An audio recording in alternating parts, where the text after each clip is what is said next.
বাংলাদেশের ইতিহাসে এটাই প্রথম যে প্রাইভেট ইউনিভার্সিটির স্টুডেন্টরা তারা যদি 18 জুলাই না নামতো, বাংলাদেশের অভ্যুত্থানের ইতিহাস ভিন্ন হতো।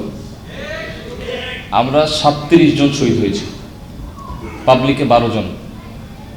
ঢাকা বিশ্ববিদ্যালয়ে কোনো শহীদ আছে?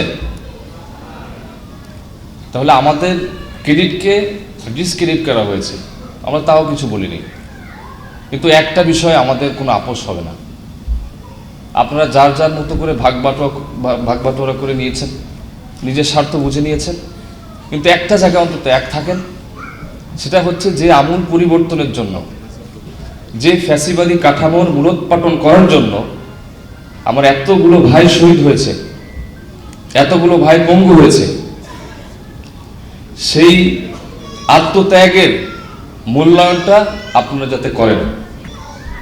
আপনারা জানেন যে বাংলাদেশের ইতিহাসে প্রথম গণভোট হয়েছে 1977-এ, আর এটার প্রবর্তক ছিলেন শহীদ প্রেসিডেন্ট জিয়াউর রহমান। গণভোটের মধ্য দিয়ে কিন্তু এই বিএনপির জন্ম হয়েছে, এবং তার গণভোটের উদ্দেশ্য কি ছিল? He was a CMLA, it means chief martial law administrator. একজন চিফ মার্শাল ল অ্যাডমিনিস্ট্রেটর সে কখনোই রাষ্ট্রপতি হতে পারে না সাংবিধানিকভাবে, পারে? তাহলে একজন সামরিক আইন প্রণেতা, সামরিক নেতা, সে কিসের ভিত্তিতে রাষ্ট্রপতি হলো বা বাংলাদেশের জনগণের রাষ্ট্রের দায়িত্ব নিল? রেফারেন্ডাম, গণভোট।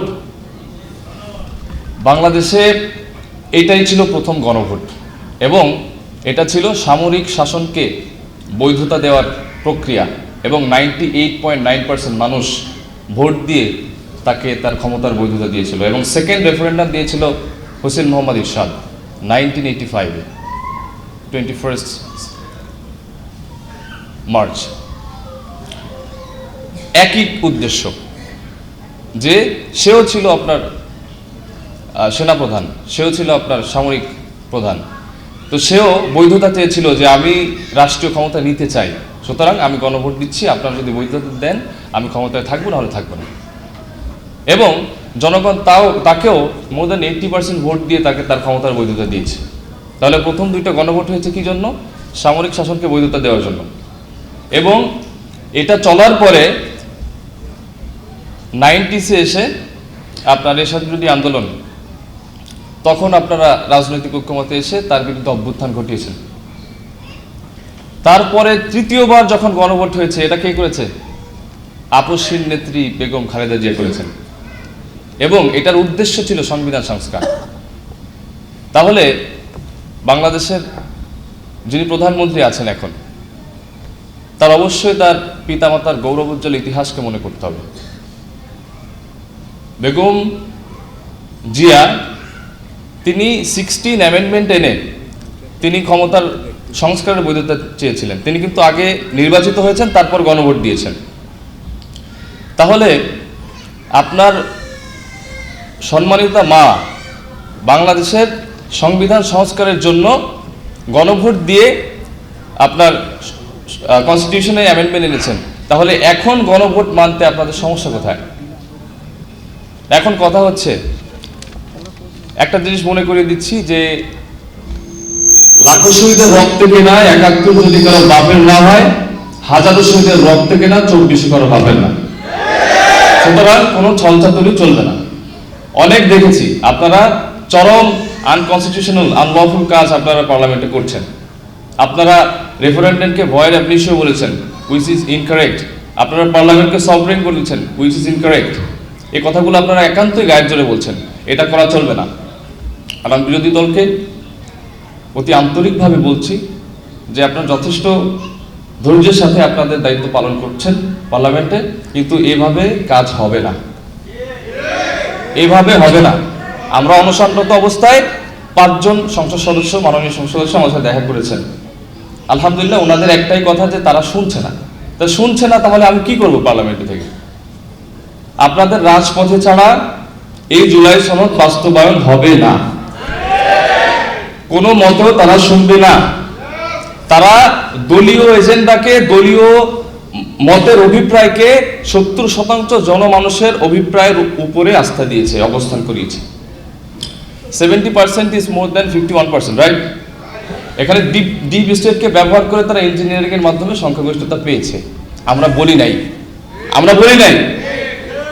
এবং তারা এইভাবে ক্ষমতায় এসে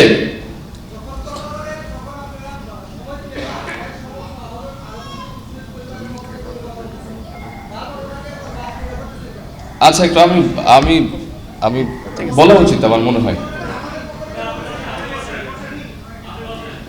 আচ্ছা, আমি বলছি সেটা হচ্ছে যে তাদের যে দলীয় এজেন্ডা, সেটাকে তারা জনগণের পরম অভিপ্রায়ের উপরে গিয়ে তারা সেটাকে অবস্থান দিয়েছে। যেমন আপনি দেখেন 70% মানুষ গণরায় দিয়েছে সংবিধান সংস্কারের জন্য, এটা সেটেল ইস্যু। তারা 9 মাস ঐক্যমত কমিশনে আলোচনা করেছে এবং তাদের আলোচনার পক্ষে জনমানুষ আছে কিনা সেইটা জানার জন্যই তো গণভোট হয়েছে। তা গণভোট দিলেন, এখন মানতে অসুবিধা হচ্ছে কেন? কারণ আপনারা সেই ফ্যাসিবাদী কাঠামোকে পুনর্বহাল রাখতে চান। আপনাদেরকে মনে না করিয়ে দিলে আমার গুনাহ হবে, ভুল হবে না, শুধু গুনাহ হবে।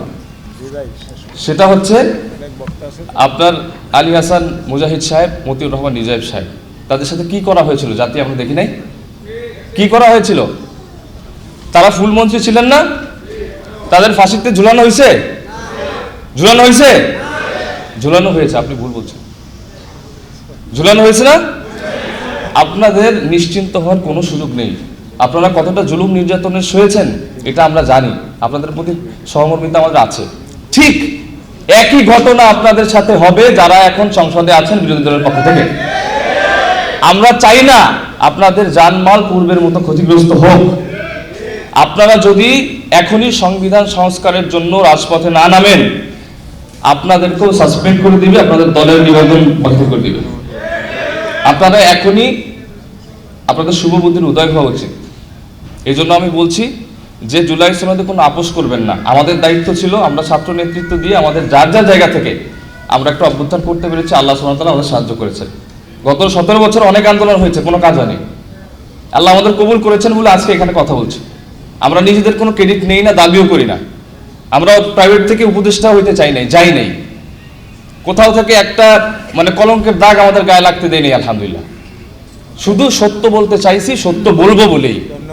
এবং আমি একটা কথা বলে শেষ করে দিচ্ছি যে আপনারা যদি বাংলাদেশের জনমানুষের ভবিষ্যতের তোয়াক্কা করেন, আপনারা অবশ্যই কোনো দাড়ি, কমা, সেমিকোলন, হাইফেন একটাও যেন জুলাই সনদ থেকে হারিয়ে না যায় এবং ওইভাবে পুঙ্খানুপুঙ্খভাবে যেন বাস্তবায়ন করতে হবে।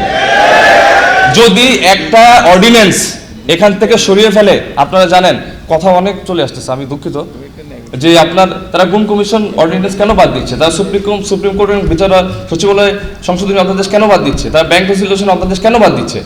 তারা পুনরায় সেই পুনর্বহাল করতে চায় ফ্যাসিবাদী কাঠামো।